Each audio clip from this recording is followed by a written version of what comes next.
Our next witness is Joey Allcorn. Mr. Allcorn is a country music recording artist from Columbus, Georgia. Mr. Allcorn's debut album, entitled 50 Years Too Late, was released in 2006. Currently working on his second full-length album for release in 2008, Mr. Allcorn was recently appointed a true country delegate to the Roots Music Association. Welcome. All right, thank you, Chairwoman. Good morning, Chairwoman Velazquez and Shabo, Congressman Shabo, and members of the committee. My name is Joey Allcorn. I'm from Columbus, Georgia, and I want to thank you to invite me here to speak about this issue today. I speak to you as a professional songwriter, recording artist, and a performer.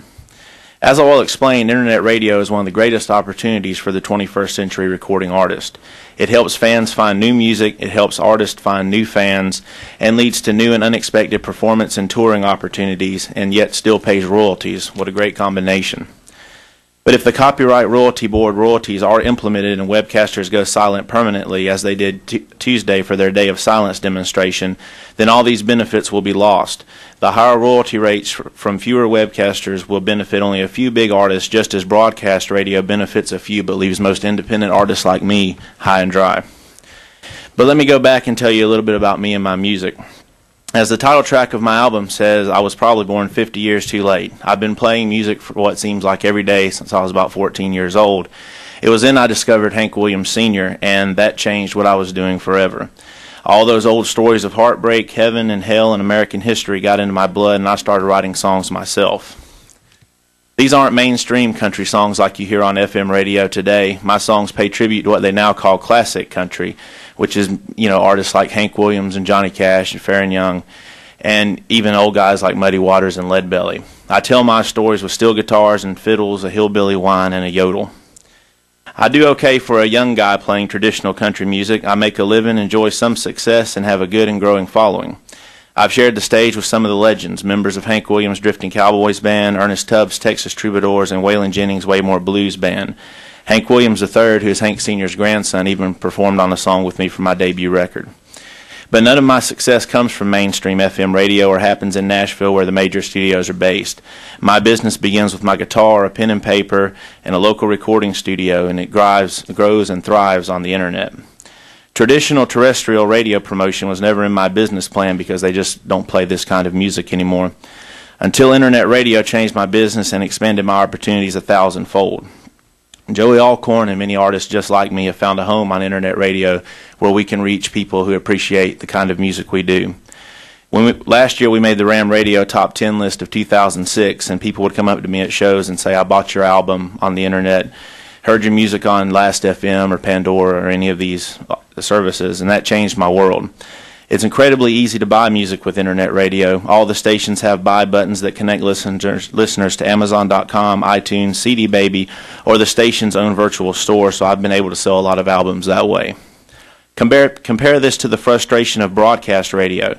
We played a concert in my hometown in 2005, and they set up for a local interview for me to promote the show, and the station couldn't even play my music because it didn't fit their format. It's ironic that Internet radio is helping me make my career, and it's one of the best places for me and those like me and my fans to discover one another, but these royalties might completely shut this opportunity down. Even beyond radio, the Internet is a huge opportunity for independent artists.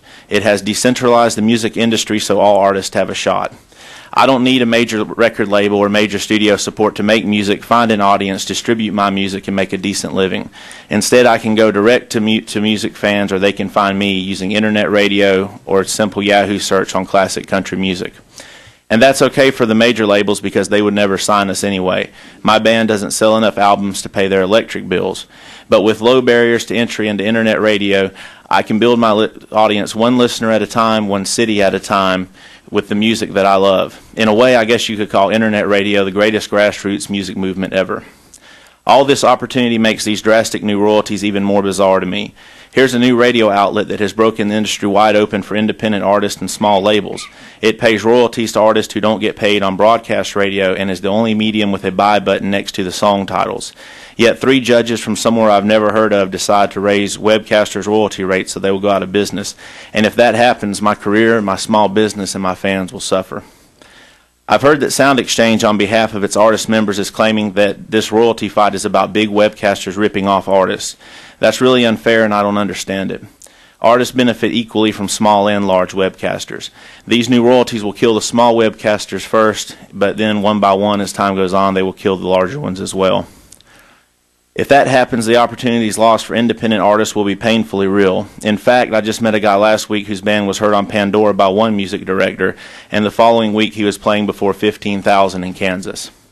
I'll stop here. I think you get the point. But finally, please understand that this isn't about greed or pointing fingers at some big radio or big label conspiracy. The beauty of Internet radio is that it supports so many artists and genres, many of them whom corporate radio and major labels would never be interested in anyway. I hope you agree and that you co-sponsor the Internet Radio Equality Act and help keep Internet radio alive.